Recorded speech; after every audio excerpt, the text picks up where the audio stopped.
नमस्कार. मी डॉक्टर धनंजय देवमाने. आम्ही आमची जी सेवाभावी संस्था आहे ते आणि दिल्लीची एक कंपनी आहे एम्पॉवर प्रगती, जी सेवा सेक्टरमध्ये सर्व्हिस सेक्टरमध्ये काम करते. आमच्या संयुक्त विद्यमाने नांदेड या ठिकाणी पंतप्रधान विश्वकर्मा योजना याचं एक ट्रेनिंग सेंटर सुरू केलेलं आहे. मागच्या साधारणतः 3 बॅच आम्ही पूर्ण केल्या. यशस्वीपणे करतोय आम्ही आणि प्रामाणिकपणे पण करतोय. लोकांना ही योजना काय आहे हे कळावं. अर्थात सरकारच्या योजना लोकांना कळतच नाही किंवा माहिती होत नाही आणि त्यामुळे ते लाभ घेण्यापासून वंचित असतात.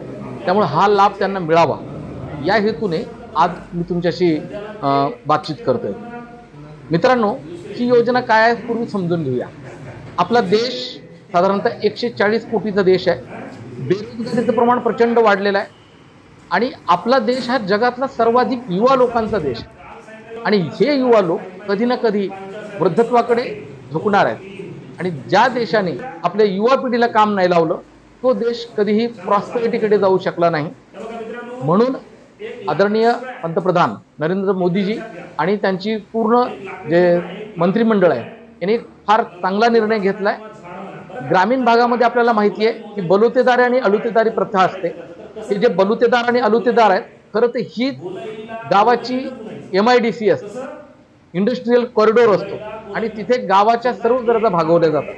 पण दुर्दैवाने पारंपरिक व्यवसाय करण्याची प्रक्रिया नष्ट झाली आणि जाती आधारित व्यवसाय ही संरचना आपल्याकडे लोप पावत आहे. त्याचा परिणाम असा झाला की समजा मी कुंभार आहे तर माझे आजोबा मडके बनवत होते, माझे वडील बनवत होते आणि त्यामुळं मी आपोआपच लहानपणापासून ते शिकायचं. पण आता आमच्या घरी पूर्वापार तो बिझनेस आता बंद होत आलाय.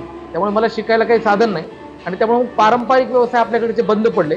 परिणाम असा झाला की आता मडकी चायनाहून येतात, खेळणी चायनाहून येतात, इलेक्ट्रॉनिकचं साहित्य चायनाहून येतं, शेतीची अवजारं चायनाहून येतात आणि मग आपलं अवलंबित्व इतर देशावर वाढत चाललंय. खरं तर मुघलांच्या काळापासून आपण बघतोय की बलुतेदार आणि अलुतेदार यांनी गावाच्या गावात समृद्ध ठेवली आणि प्रत्येक गाव हे इंडिपेंडंट एंटिटी होतं, म्हणजे ते कुणावर अवलंबून नव्हतं. अर्थात 6.5 लाख लोकांचा आपला देश हा आत्मनिर्भर होता. आणि मग हे किती दुर्दैव आहे की स्वातंत्र्यानंतर 60 वर्षानंतर आपल्याला आत्मनिर्भर भारत ही योजना राबवावी लागत आहे. आणि मग हे आत्मनिर्भर करण्यासाठी म्हणून आपल्या अलुतेदारी आणि बलुतेदारी जी योजना आहे, अलुतेदार आणि बलुतेदार लोक आहेत यांची जी कला आहे त्यांना पुनर्जीवित करण्यासाठी प्रधानमंत्री विश्वकर्मा योजना म्हणून ही योजना सुरू केली आहे. अर्थात विश्वकर्मा कोण आहे? ज्यांनी कृष्णाने सांगितलं विश्वकर्माला की द्वारका निर्माण कर आणि सोन्याची द्वारका निर्माण केली. तर हे असे अदम्य कलाकार आहेत ज्यांनी जगविख्यात द्वारका बसवली आणि त्यांच्या नावावरून कलेला प्रोत्साहन देण्यासाठी ही योजना सुरू केली आहे. या योजनेमध्ये सरकारचा असा कुठलाही हेतू नाही की ती जाती आधारित संरचना पुन्हा उभा करायची. त्यामुळे कोणत्याही जातीच्या लोकांना कोणतीही कला शिकण्याची मुभा याच्यामध्ये आहे. तुमच्या गावामध्ये ग्रामपंचायतला संलग्न असणारे जे CEC सेंटर्स आहेत त्या सेंटर्समध्ये तुम्ही तुमची नाव नोंदणी करू शकता. त्यासाठी तुम्हाला आधार कार्ड, पॅन कार्ड आणि तुमच्या बँकेचं पासबुक लागतं. अर्थात हे आधार कार्ड, पॅन कार्ड सरकारचे बेनिफिट भविष्यामध्ये तुम्हाला देणार आहे. ते बेनिफिट तुमच्या डायरेक्ट बेनिफिट ट्रान्सफर तुमच्या खात्यावर पैसे येणार आहेत. हा सर्व प्रोग्राम जो रन केला जातोय हा MSME नावाचं मंत्रालय आहे. त्या MSME मंत्रालयाच्या अंतर्गत एक डिपार्टमेंट काम करते, that is national skill development corporation. हे जे नॅशनल स्किल डेव्हलपमेंट कॉर्पोरेशन आहे या अंतर्गत ही योजना रन होत आहे. यामध्ये तुम्ही लोकांनी फक्त नाव नोंदणी करायची आहे आपापल्या गावामध्ये. त्यानंतर जे ट्रेनिंग सेंटर असतील, जसे की नांदेडमध्ये 10 ते 11 ट्रेनिंग सेंटर आहेत. 8 ट्रेनिंग सेंटर हे ITI अंतर्गत आहेत आणि बाकीचे काही आमच्यासारखे खाजगी आहेत जे स्वयंसेवी संस्था माध्यमातून चालत आहेत. आता या ठिकाणी काय होतं की आम्हाला NSDC म्हणजे नॅशनल स्किल डेव्हलपमेंट कॉर्पोरेशन कडून विद्यार्थ्यांची लिस्ट सुपूर्द केली जाते जी तुम्ही नाव नोंदणी केलेली आहे. त्यानंतर आम्ही तुम्हाला कॉल करतो. कॉल आल्यानंतर तुम्हाला इथे यायचंय. पहिला दिवस जो असतो तो झिरो डे असतो. अर्थात या दिवशी फक्त तुमच्या सर्टिफिकेटचे डॉक्युमेंटेशन होतं आणि एक छोटीशी परीक्षा होते की तुम्हाला त्या समजा मी कुंभार आहे आणि मी चांभाराच्या कामाला नाव नोंदणी केली आहे किंवा एखाद्या सुतारांनी सुताराच्या कामाला नाव नोंदणी केली आहे, सोनारांनी सोनाराच्या, तर त्याला त्याच्या बिझनेस मधलं काय माहिती आहे या अंतर्गत एक छोटीशी परीक्षा होते. ती परीक्षा अगदीच 10 ते 20 मिनिटांमध्ये संपते. ही परीक्षा झाल्यानंतर दुसऱ्या दिवशीपासून प्रत्यक्ष तुमची ट्रेनिंग चालू होते. ही ट्रेनिंग 5 दिवसाची ट्रेनिंग आहे. पहिला दिवस, दुसरा दिवस, तिसरा दिवस, चौथा आणि पाचवा यामध्ये तुम्ही जी कला प्रिफेअर करताय त्या कलेमध्ये ज्या आधुनिक उपकरण आले, जसं की कुंभार अगोदर हाताने चाक फिरवायचा किंवा सुतार हाताने रंदा मारायचा, आता मात्र इलेक्ट्रॉनिक रंदा आलाय, त्यामुळे हाताचं कष्ट थांबलंय.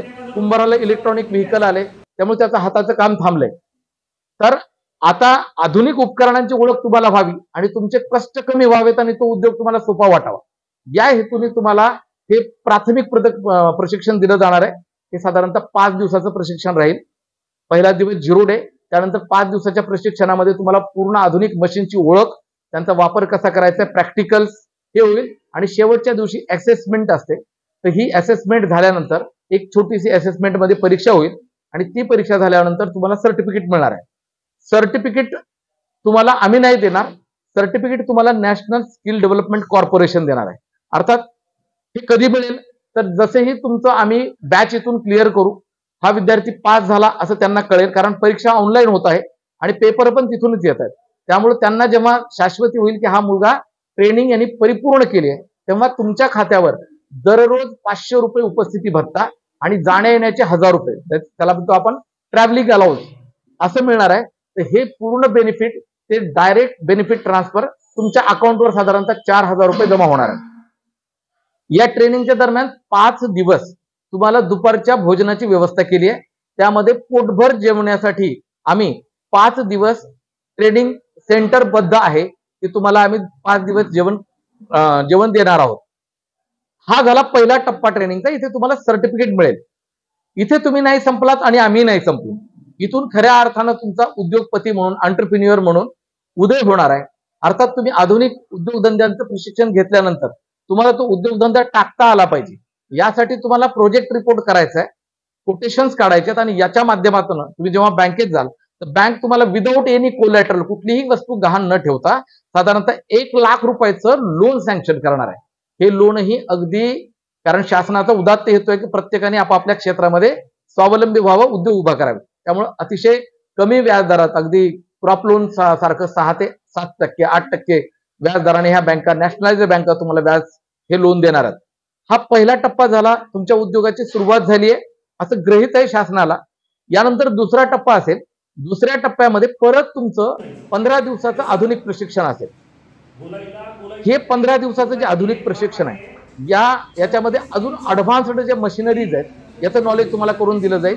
तिथेच साधारणतः तुम्हाला उपस्थिती भत्ता मिळणार आहे. आणि त्यानंतर परत जेव्हा ती ट्रेनिंग संपेल, असेसमेंट संपेल तुमची, तुम्हाला साधारणतः 15-20 दिवसानंतर उपस्थिती भत्त्यासोबत पुन्हा नॅशनलाइज बँक ऑफ कर्ज ऑफर करतील प्रमाणपत्र आल्यावर. आणि हे कर्ज साधारणतः 2 लाख रुपयाचं असेल, जे की तुमच्यासाठी विदाऊट कोलॅटरल, परत काही गहाण न ठेवता तुम्हाला मिळणार आहे.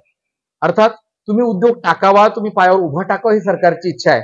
एवढंच नाही, तर एक अतिरिक्त बेनिफिट आहे की प्राथमिक ट्रेनिंग झाल्यानंतर 15,000 रुपयाची जी उपकरण तुम्हाला आम्ही इथे दाखवतोय, त्या उपकरणांची एक पेटी, त्याला आपण टूल किट असं म्हणतो, ती तुम्हाला घरपोच येणार आहे. आता त्याच्यामध्ये बरीच चर्चा आहे की ग्रामपंचायत कडून तुम्हाला सप्लाय होईल, त्या ग्रामपंचायतला येतील आणि ग्रामपंचायतकडून तुमच्या गावात इश्यू होतील, किंवा त्या डायरेक्ट तुमच्या आधार कार्डच्या माध्यमातून, पोस्टाच्या माध्यमातून तुमच्याकडे पोस्टाच्या कुरिअर सेवेने तुमच्याकडे येतील. त्यासाठी ट्रेनिंग सेंटर नाही, तर त्यासाठी पूर्णपणे ही जबाबदारी घेतली आहे नॅशनल स्किल डेव्हलपमेंट कॉर्पोरेशननी. अर्थात हे दिल्लीला ऑफिस आहे, त्याच्या महाराष्ट्रामध्ये शाखा आहेत. महाराष्ट्रामध्ये हेडक्वार्टर मुंबईला आहे आणि त्यानंतर पूर्णपणे प्रत्येक जिल्ह्याच्या ठिकाणी त्यांचं एम्प्लॉयमेंट ऑफिस पण आहे. या माध्यमातून ही सगळी प्रक्रिया नियंत्रित केली जाते, याची गुणवत्ता राखली जाते आणि आम्ही प्रत्येक सेंटरमध्ये गुणवत्ता राखण्याचा आमच्या सेंटरमध्ये प्रयत्न करत आहोत, जेणेकरून खऱ्या अर्थानं तुम्ही सर्वांनी आपल्या कलांना पुनरुज्जीवित केलं पाहिजे. आपलं गाव स्वावलंबी झालं पाहिजे, आपला तालुका स्वावलंबी झाला पाहिजे, आपला देश स्वावलंबी झाला पाहिजे. तरच आपण खऱ्या अर्थानं आत्मनिर्भर भारत निर्माण करू आणि प्रधानमंत्री आणि सर्व भारतीयांनी बघितलेलं जे स्वप्न आहे विकसित भारताचं 2046 पर्यंत, ते आपण निश्चितपणे पूर्ण करू. धन्यवाद.